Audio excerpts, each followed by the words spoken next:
My name is Cadence. I work the closing shift at a small dive bar in the quieter part of my town. The place is right off the highway, but the parking lot also has a back entrance that's available to the general town. It's nothing fancy, just a dimly lit spot where the regulars know each other by name, and the jukebox has been playing the same rotation of classic rock for years. Most of our customers are locals, truckers passing through, and the occasional lost tourist looking for a stiff drink. I like it though. The routine is predictable, the tips are surprisingly decent, and I've learned how to handle the usual bar crowd. The talkers, the flirters, the quiet drinkers, and the ones who just want to be left alone. Weekends are obviously a lot more hectic, but the thing about working during the week is that I'm expected to work my night shifts alone. I don't even get a bar back to pop in now and again. Yeah, it's obviously easier work and slower during the week, but I miss the company of my coworkers. I tend to be pretty vigilant during my shifts because we do get the occasional bar fight considering the kinds of crowds we attract. That's why I clocked the guy immediately. It was sometime after 1 in the morning on a Tuesday when he walked in.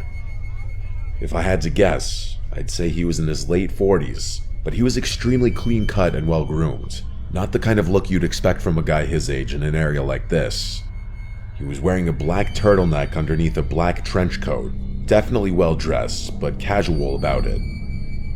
I'm not sure how to explain it, but he had this aura of sophistication about him that makes you think of money. Real money, not the loud look at me kind. He glanced around slowly before walking swiftly over to the bar and taking a seat. I also remember him having oddly good posture, but that's neither here nor there. When I walked over, he glanced at the bottles behind me and ordered something top shelf without hesitation. As I was pouring his drink, he asked me if I liked working here with a smile on his face. It was a normal enough question, so I answered him honestly. I told him yeah and smiled back. I then made a joke about being a bartender or something. I wish I could say I got a creepy vibe from him, but that's not the energy he was giving off. He genuinely seemed like a stand-up guy, kind of like the single dad at his kid's baseball game that gives the whole team a high five. He chatted with me for a bit, which I didn't mind since the bar was pretty quiet at that point. Eventually, he asked me if I ever thought about doing something bigger, which I admit was somewhat bizarre. Again though, not a totally creepy question given the nature of the situation. I gave him my standard bartender smile and told him I was happy for now. He nodded and sipped his drink, seemingly disappointed at my answer for reasons I didn't understand. After a long pause, he asked me what time I got off out of nowhere. That question surprised me. I hadn't picked up any kind of flirting from him whatsoever, so I was a little disappointed to discover that our conversation had just been another one of those empty attempts at getting my number. I smiled and gave him a vague answer, trying to brush him off in a friendly way without seeming uptight. Before he could answer, I busied myself and began wiping down the counter, but he didn't press. He just smiled like he already knew, then drained his drink and pulled out a crisp $100 bill, laying it gently on the bar like it was nothing. Then, without another word, he walked out into the night. I didn't really know what to make of the encounter. I know it sounds like nothing, but his demeanor was just so far off my radar that I was intrigued. Either way, I figured I was never going to see him again and got on with my life. As it would turn out though, I was wrong. About a week later, he came back. Only this time, he wasn't alone. There was a woman with him. She drew my attention since I hadn't seen her before. She looked like she was in her mid-30s and was dressed in a way that didn't quite match her age. Trendy, but off, like someone trying a little too hard to blend in with a younger crowd. I watched her closely as the two of them approached the bar. Everything about her seemed calculated, from the way she smiled too easily to the way she leaned against the bar like we were already friends. As I was setting down napkins in front of them, the very first thing she said to me wasn't a hello or a drink order, but a compliment. She put on this overly joyful smile and said, "You're so pretty." Her fingers brushed against my arm as she said it, lingering just a second longer than normal. I laughed and thanked her, but I could instantly tell that something was off about this woman. The man didn't speak, which I thought was also a little strange given that he had been so talkative last time. They ordered drinks and poured them, and that's when questions came flooding in.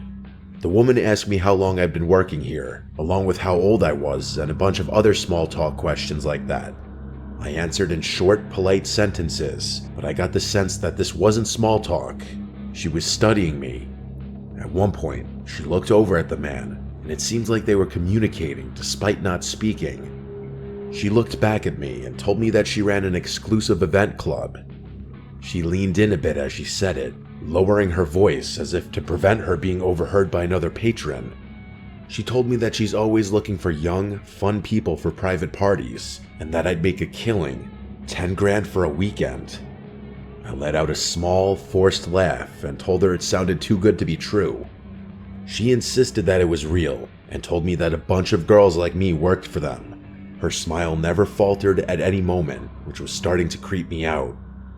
She steered the conversation back to the job, circling around the same words. Fun, safe, exclusive. Then, casually, she said, "You should step outside for a second. There's someone who can explain it better." My pulse kicked up. I wasn't playing around at that point. I didn't even bother pretending like I wasn't creeped out. "I'm good," I said in a firm voice. No smile on my face this time. Just then, a group of customers walked in, laughing and talking loudly. The woman's expression changed in an instant, her friendly mask slipping just slightly before she turned to the man beside her. Without another word, they left. I'd be lying if I said I wasn't unsettled after that. Those random people had just propositioned me for God knows what. I told my coworkers and my boss about the situation, and we all agreed to keep an eye out should those people return. My boss assured me that he was always a 15-minute drive away should I need him, and the bar's security cameras were typically enough to deter any misbehavior. There wasn't really much I could do beyond that. It's not like those people had done anything illegal. I tried to push it out of my head, but a few nights later, after closing, I saw the car. It was parked across the street, engine off, just sitting there. I tried to tell myself it was nothing, but the feeling of being watched crawled over my skin like static. As I walked to my car, I kept my head down, my keys clutched tight in my hand. When I pulled out of the lot, I checked my mirrors. The car followed. It stayed back just enough to avoid suspicion, but every turn I made, it was still there. I took a random turn onto a side street, and it followed. Another, still there. I started freaking out internally. I knew it was them. I forced myself to stay calm, to think. Then, without hesitating, I navigated and pulled into the parking lot of a police station, gripping the wheel so tightly my knuckles practically turned white. The second I pulled in, the car sped off. Nothing happened after that for a while, but I knew it wasn't over. It turned out I was right. It was a slow weekday shift, barely anyone coming in. By midnight, I was wiping down the counter, half thinking about closing early, when the door creaked open. It was the woman. I immediately sent my boss a text as inconspicuously as I possibly could. I looked back up, and the woman was staring at me with that same artificial smile. She walked slowly to the bar and sat down with her hands folded neatly. I was debating just telling her to leave when she said, "Thought I'd come check on you." My stomach started twisting, but I did my best to hide it. I told her we were about to close and that she had to leave, but she made this pouty face and asked for just one old-fashioned. I thought about denying her, but I figured pouring the drink would stall her long enough for my boss to arrive. So I turned around and got started, trying to keep my cool. And then I heard it. The soft, unmistakable click of the front door shutting. I whipped around. The woman was gone. I felt this awful pit in my stomach as I stepped toward the entrance. Through the glass, I saw it. A black van idling just outside. Without thinking, I locked the door as quickly as I could. But then, metal rattling from the back door. Someone was trying to get in. I didn't think. I grabbed the heaviest thing I could, a metal shaker, and clutched it like a weapon as I dialed 911 with my other hand. There was no way the police would get there in time, so I thought about making a run for it out the front door, but I didn't for whatever reason. I was bracing myself for a fight when I saw headlights pulling into the lot. It was my boss. The sounds on the back door suddenly stopped, and a few seconds later, the van pulled out of the lot with a screech. I embraced my boss and told him what had happened, and he said he had gotten the license plate of the van as it was leaving. When the cops arrived, my boss reviewed the security footage with them. It was worse than I had imagined. Just before the woman left, the cameras had captured two masked figures crouching near the front door, waiting. There was another person in the back who was banging on the door with his fist, clearly trying to flush me out to the front. It was downright horrifying. To make matters worse, the plate number my boss had caught turned out to be unregistered. It's been quite a while since this incident, but no progress has been made. The only good news to come out of the whole thing is that my boss doesn't make me work alone anymore. Despite that, I'm still extremely uneasy anytime I'm scheduled for a night shift. I still question how they knew I'd be working alone. It doesn't make any sense. Even now, I often think about what would have happened had I given in to fear and run out the front door.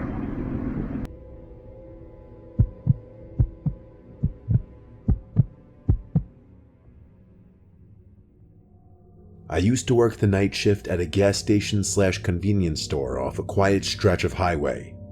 I say used to because after what happened to me a few months ago, I won't work a night shift again.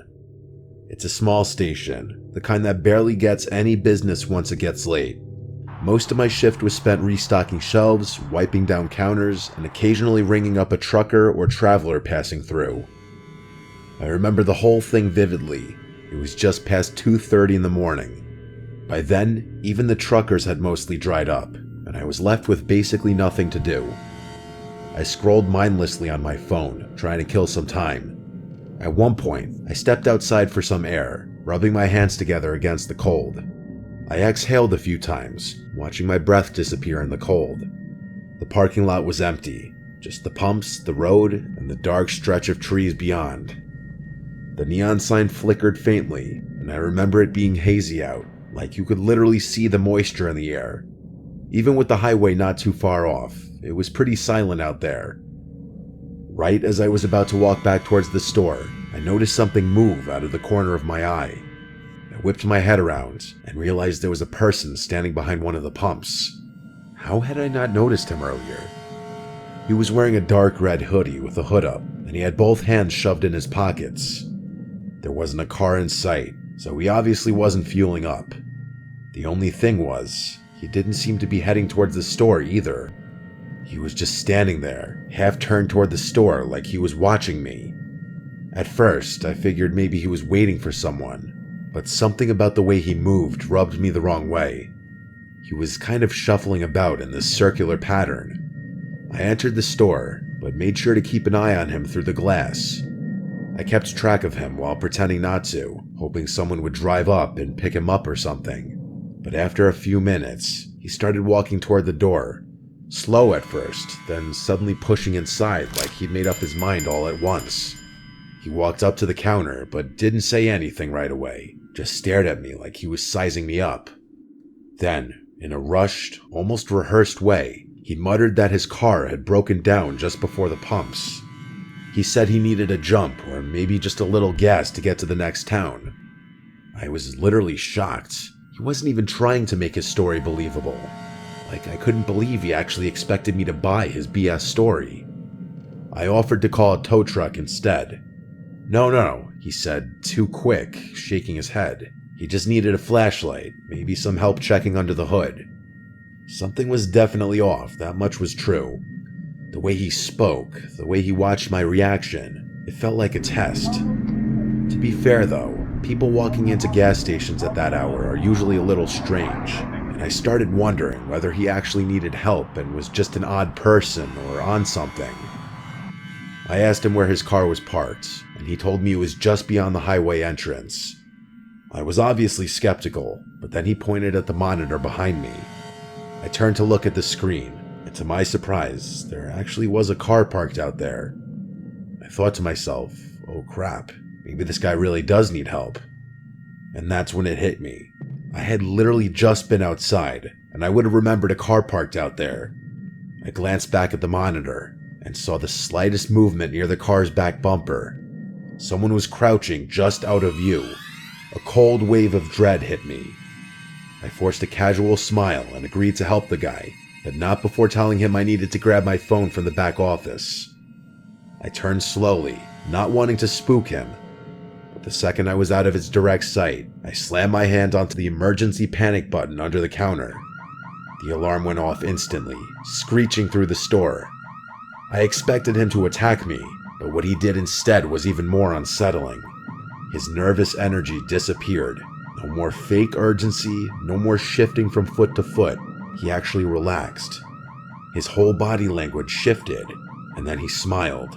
Not a panic smile, not an embarrassed one either. A slow, knowing grin, like he had all the time in the world, like this was amusing to him. I was in shock. I didn't even have time to get physical with him. In one fluid motion, he turned and bolted. I ran to the monitors just in time to see both of them take off. Not toward the car, but into the woods behind the station. The car just sat there, engine off, headlights off. No one inside. By the time the police arrived, it was exactly as I saw it. The car was still there, but the men were gone. No footprints leading away, no sign of them anywhere. And then one of the officers pointed something out. Something I hadn't noticed before. The front passenger door was open. There had been a third person inside the whole time. The police took my statement down, I turned over the surveillance footage, and that was that. A few days later, they followed up with me. They had the car towed and ran the plates. Turned out, it had been reported stolen nearly a week earlier, over 100 miles away. No one had come forward to claim it, no reports of missing persons, no other crimes linked to it, just an abandoned vehicle in the middle of nowhere with no explanation. That was months ago and still nothing. I don't know why convenience stores are such popular targets, but I can say for sure that I will never work another night shift again.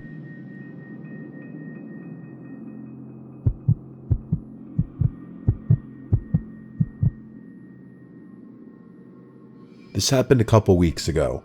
I work the night shift at Walmart. It's not the worst job in the world, but after a while, it starts to feel like you're just floating through time. The nights blend together. Same shelves, same routine, same dull hum of the overhead lights. Hopefully something better comes along. I usually hang out in and stock the electronics section, which is nice because it's quieter than the other areas.